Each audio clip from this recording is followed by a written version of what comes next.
জানিয়ে দেব এই মুহূর্তে হাতে পাওয়া সর্বশেষ গুরুত্বপূর্ণ আপডেট বাংলা সংবাদ। শুরুতেই থাকছে, শেখ হাসিনাকে কি বাংলাদেশের হাতে তুলে দেবে ভারত? বাংলাদেশের সাবেক প্রধানমন্ত্রী শেখ হাসিনা ভারতে থাকার 50 দিন পূর্ণ হয়েছে।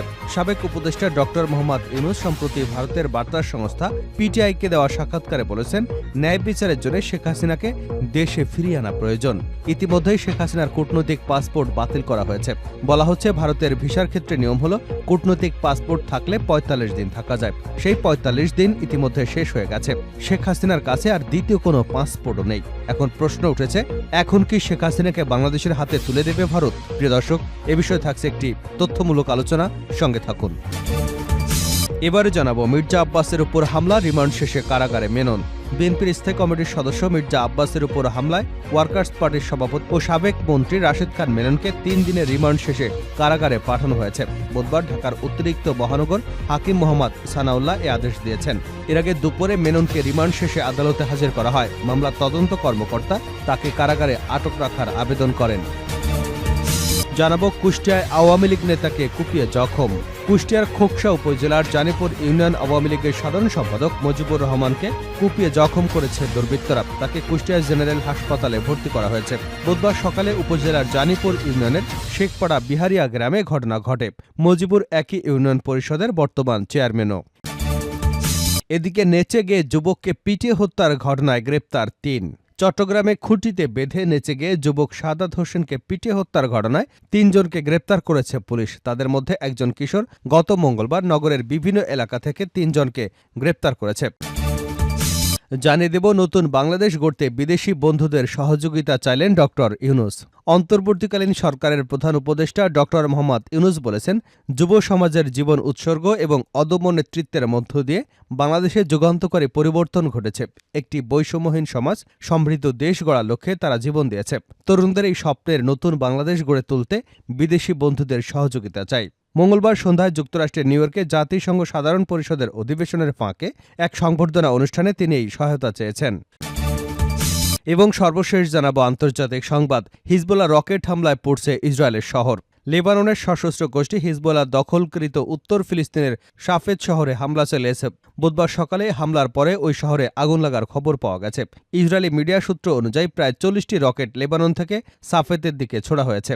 এর আগে বুধবার সকালে হিজবুল্লাহ এক বিবৃতিতে জানায়, তাদের বাহিনী তেল আবিবের উপকণ্ঠে মোসাদের একটি সদর দপ্তরে হামলা চালিয়েছে। তারা মোসাদের ওই ঘাঁটির বিরুদ্ধে একটি কাদির 1 ব্যালিস্টিক ক্ষেপণাস্ত্র ব্যবহার করবার দাবি করেছে। এতক্ষণ শিরোনাম শুনছিলেন, এবার বিস্তারিত। প্রিয় দর্শক, আপনি যদি এই চ্যানেলে নতুন হয়ে থাকেন, ভিডিওটি দেখতে দেখতে চ্যানেলটি সাবস্ক্রাইব করে আমাদের সঙ্গেই থাকুন। আর এই ভিডিও সম্পর্কে আপনি আপনার মূল্যবান মতামতটি কমেন্ট বক্সে জানিয়ে দিন। আর হ্যাঁ প্রিয় দর্শক, জানিয়ে দিন ভিডিওটি কোথা থেকে দেখছেন। শেখ হাসিনাকে কি বাংলাদেশের হাতে তুলে দেবে ভারত? বাংলাদেশের সাবেক প্রধানমন্ত্রী শেখ হাসিনার ভারতে থাকার 50 দিন পূর্ণ হয়েছে। প্রধান উপদেষ্টা ডক্টর মোহাম্মদ ইউনূস সম্প্রতি ভারতের বার্তা সংস্থা পিটিআইকে দেওয়া সাক্ষাৎকারে বলেছেন, ন্যায় বিচারের জন্য শেখ হাসিনাকে দেশে ফিরিয়ে আনা প্রয়োজন। ইতিমধ্যে শেখ হাসিনার কূটনৈতিক পাসপোর্ট বাতিল করা হয়েছে বলা হচ্ছে। ভারতের ভিসার ক্ষেত্রে নিয়ম হলো কূটনৈতিক পাসপোর্ট থাকলে 45 দিন থাকা যায়। সেই 45 দিন শেষ হয়ে গেছে। প্রশ্ন উঠেছে, এখন কি শেখ হাসিনাকে বাংলাদেশের হাতে তুলে দেবে ভারত? ভারত কি করতে পারে? ওপি জিন্দাল গ্লোবাল ইউনিভার্সিটির আন্তর্জাতিক সম্পর্কের অধ্যাপক শ্রীরাধা দত্ত বলেন, দুদেশের মধ্যে প্রত্যাবর্তন চুক্তি আছে, ফলে তাতে নির্দিষ্ট পদ্ধতি মেনে অনুরোধ এলে তা ভারত খতিয়ে দেখবে। তার একটা প্রক্রিয়া আছে, তা চলতে থাকবে। তবে এই অনুরোধ করা হলে শেখ হাসিনাকে বাংলাদেশের হাতে তুলে দেওয়া হবে, এমন ভাবার কোনো কারণ নেই। ভারত তো কতদিন ধরে আর্থিক মামলায় অভিযুক্ত বিজয় মালিয়াকে চাইছে, কিন্তু এখনও তো বিজয় মালিয়াকে ভারতের হাতে তুলে দেওয়া হয়নি। 2016 সালে মালিয়া ভারত থেকে যুক্তরাজ্যে গেছেন। তারপর তার পাসপোর্ট বাতিল করা হয়েছে। তাকে ভারতের হাতে তুলে দেওয়ার জন্য আবেদন জানানো হয়েছে।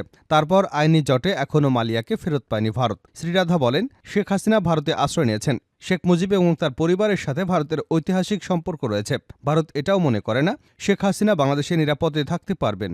তাই শেখ হাসিনাকে অবিলম্বে ফেরত দেওয়া হবে বলে আমার তদন্ত মনে হয় না। আর তাকে ফেরত পাঠানোর কোনো নৈতিক বাধ্যবাধকতাও ভারতের নেই। নাম প্রকাশে অনিচ্ছুক ভারতের এক সাবেক কূটনৈতিক মনে করেন, শেখ হাসিনার ভারতে থাকার বিষয়টি দুদেশের সম্পর্কের ক্ষেত্রে প্রভাব ফেলবে না। তার মতে দুটি বিষয় এক করে দেখা উচিত নয়, দুটি বিষয় আলাদা। বাংলাদেশে ভারতের প্রতিবেশী দেশ, ফলে তার সম্পর্ক ভালো রাখার জন্য দুদেশের স্বার্থ রয়েছে। দলাই লামার প্রসঙ্গ টেনে তিনি বলেন, তাকেও ভারত আশ্রয় দিয়েছিল। তিনি দীর্ঘদিন ভারতে থেকেছেন, তারপরেও তো তার থাকা না থাকার বিষয়টি আলোচনার ক্ষেত্রে বাধা হয়নি। বাংলাদেশের স্বরাষ্ট্র মন্ত্রণালয় শেখ হাসিনার কূটনৈতিক পাসপোর্ট বাতিল করেছে। তার কাছে আর কোনো বৈধ পাসপোর্ট নেই। সুরক্ষা বিশেষজ্ঞ এবং সাবেক আইপিএস অফিসার শান্তনু মুখোপাধ্যায় বলেন, টেকনিক্যাল বলা যেতে পারে শেখ হাসিনা স্টেটলেস। তিনি ভারত থেকে বাইরের কোনো দেশে যেতে পারবেন না, কিন্তু ভারতে থাকার ক্ষেত্রে তার কোনো অসুবিধা নেই। ফলে তিনি কতদিন এখানে থাকবেন তাকে বাংলাদেশের হাতে দেওয়া হবে কিনা এটা শীর্ষ পর্যায়ে রাজনৈতিক সিদ্ধান্ত বলে বিশেষজ্ঞরা জানিয়েছেন। এখন যা পরিস্থিতি তাতে প্রত্যাবর্তন আবেদন করা হলেও শেখ হাসিনাকে অদূর ভবিষ্যতে বাংলাদেশের হাতে তুলে দেবার সম্ভাবনা আছে বলে অন্তত মনে করছেন না। মির্জা আব্বাসের উপর হামলা, রিমান্ড শেষে কারাগারে মেনন। বিএনপির স্থায়ী কমিটির সদস্য মির্জা আব্বাসের উপর হামলায় ওয়ার্কার্স পার্টির সভাপতি ও সাবেক মন্ত্রী রাশেদ খান মেননকে 3 দিনের রিমান্ড শেষে কারাগারে পাঠানো হয়েছে। বুধবার ঢাকার অতিরিক্ত প্রধান মহানগর হাকিম মোহাম্মদ সানাউল্লাহ এ আদেশ দিয়েছেন। এর আগে দুপুরে মেননকে রিমান্ড শেষে আদালতে হাজির করা হয়। মামলার তদন্ত কর্মকর্তা তাকে কারাগারে আটক রাখার আবেদন করেছেন। মামলা সূত্রে জানা গেছে, 2018 সালের 15 ডিসেম্বর রমনা থানাধীন সেগুন বাগিচায় মির্জা আব্বাসের নেতৃত্বে নির্বাচনী প্রচারণার সময় আসামি মেননের নির্দেশনায় কয়েকজন দেশীয় অস্ত্রশস্ত্র নিয়ে হামলা চালায়। এ সময় তারা মির্জা আব্বাস সহ তার সঙ্গে থাকা নেতাকর্মীদের হত্যা চেষ্টা করে। এ ঘটনায় গত 28 আগস্ট বিএনপি নেতা ইমাম হোসেন বাদী হয়ে শাহবাগ থানায় একটি হত্যাচেষ্টা মামলা দায়ের করেন। প্রসঙ্গত, গত 22 আগস্ট রাশেদ খান মেনন আটক হন। পরদিন 23 আগস্ট তাকে নিউমার্কেট থানায় দায়ের করা ব্যবসায়ী আব্দুল ওয়াদুদ হত্যা মামলায় 5 দিনের রিমান্ডে নেওয়া হয়। এরপর আদাবর থানায় দায়ের করা পোশাক শ্রমিক রুবেল হত্যা মামলায় 6 দিনের রিমান্ডে নেওয়া হয়। কুষ্টিয়া আওয়ামী লীগ নেতাকে কুপিয়ে জখম। কুষ্টিয়ার খোকসা উপজেলার জানিপুর ইউনিয়নের আওয়ামী লীগের সাধারণ সম্পাদক মুজিবুর রহমান 45-এর উপর হামলা চালিয়ে কুপিয়ে জখম করেছে দুর্বৃত্তরা। তাকে কুষ্টিয়া জেনারেল হাসপাতালে ভর্তি করা হয়েছে। বুধবার সকালে উপজেলার জানিপুর ইউনিয়নের শেখপাড়া বিহারিয়া গ্রামে ঘটনা ঘটে। মুজিবুর একই ইউনিয়ন পরিষদের বর্তমান চেয়ারম্যানও। স্থানীয় সূত্র জানায়, মুজিবুর রহমান মাজিদ বুধবার সকালে বাড়ি থেকে মোটরসাইকেল যোগে তার মাছের খামারে যাচ্ছিলেন। এ সময় কয়েকজন দুর্বৃত্ত তার পথ আটকে ধারালো অস্ত্র দিয়ে কুপিয়ে গুরুতর জখম করে ফেলে রেখে চলে যায়। পরে স্থানীয়রা আশঙ্কাজনক অবস্থায় উদ্ধার করে খোকসা উপজেলা স্বাস্থ্য কমপ্লেক্সে নিয়ে যায়। অবস্থার অবনতি হলে সেখান থেকে উন্নত চিকিৎসার জন্য কুষ্টিয়া জেনারেল হাসপাতালে নেওয়া হয়। নাম প্রকাশে অনিচ্ছুক খোকসা উপজেলা আওয়ামী লীগের এক নেতা জানান, স্থানীয় যুবদল নেতা শামীম গাজী এবং শমশেরের সঙ্গে মুজিবুরের বিরোধ চলে আসছিল। তারই জের ধরে বিরোধী পক্ষের নেতাকর্মীরা এ হামলা চালিয়েছে। আওয়ামী লীগ নেতা মাজিদের স্ত্রী আফরোজা জানান, তার স্বামী মুজিবুর রহমান মজিদ দীর্ঘদিন ধরে আওয়ামী লীগের রাজনীতির সঙ্গে সম্পৃক্ত। সরকার পরিবর্তনের পর তার উপর হামলার পরিকল্পনা নেয় স্থানীয় যুবদলের কিছু নেতাকর্মী। তারই জের ধরে যুবদল নেতা শামীম গাজী এবং শমশেরের নেতৃত্বে হামলার ঘটনা ঘটেছে। এ বিষয়ে খোকসা থানার ওসি আনুর জায়েজ বলেন, খোকসা জানিপুর ইউনিয়ন পরিষদ চেয়ারম্যান মুজিবুর রহমান মজিদের উপর হামলার ঘটনা ঘটেছে। তাকে কুপিয়ে জখম করা হয়েছে, তবে কারা এ ঘটনা ঘটিয়েছে তিনি নিশ্চিত হতে পারেননি। ঘটনাস্থলে পরিদর্শন করা হয়েছে। এলাকার পরিস্থিতি বর্তমানে শান্ত রয়েছে। বিষয়টি খতিয়ে দেখতে এবং জড়িতদের বিরুদ্ধে ব্যবস্থা নেওয়া হবে। শেষ করছে আন্তর্জাতিক সংবাদ দিয়ে। হিজবুল্লাহ রকেট হামলায় পড়ছে ইসরায়েলের শহর। লেবাননের সশস্ত্র গোষ্ঠী হিজবুল্লাহ দখলকৃত দক্ষিণ ফিলিস্তিনের সাফেদ শহরে হামলা চালিয়েছে। বুধবার সকালে এ হামলার পরে ওই শহরে আগুন লাগার খবর পাওয়া গেছে। ইসরায়েলি মিডিয়ার সূত্র অনুযায়ী প্রায় 40টি রকেট লেবানন থেকে সাফেদের দিকে ছোড়া হয়েছে।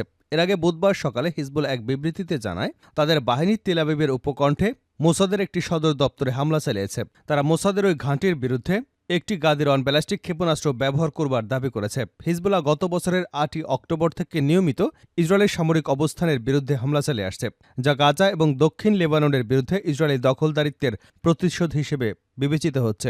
গত 7 অক্টোবরের পর থেকেই ইসরায়েল গাজায় বর্বর যুদ্ধ শুরু করেছে। চলমান এই ইসরায়েলি আগ্রাসনে গাজায় গত 24 ঘণ্টায়ও 24 জন ফিলিস্তিনি নিহত এবং 60 জন আহত হয়েছে। জানিয়ে গত অক্টোবর থেকে চলা ইসরায়েলি হামলায় পর্যন্ত নিহতের সংখ্যা 41,431 ছাড়িয়ে গেছে, আর আহতের সংখ্যা গিয়ে ঠেকেছে 95,000-এ। ইসরায়েল গাজায় 2 মিলিয়নেরও বেশি ফিলিস্তিনিদের উপর সম্পূর্ণ অবরোধ আরোপ করেছে, যার ফলে জ্বালানি, বিদ্যুৎ, খাদ্য ও পানির সরবরাহ বন্ধে পুরো উপত্যকা এখন বদ্ধভূমিতে পরিণত হয়েছে।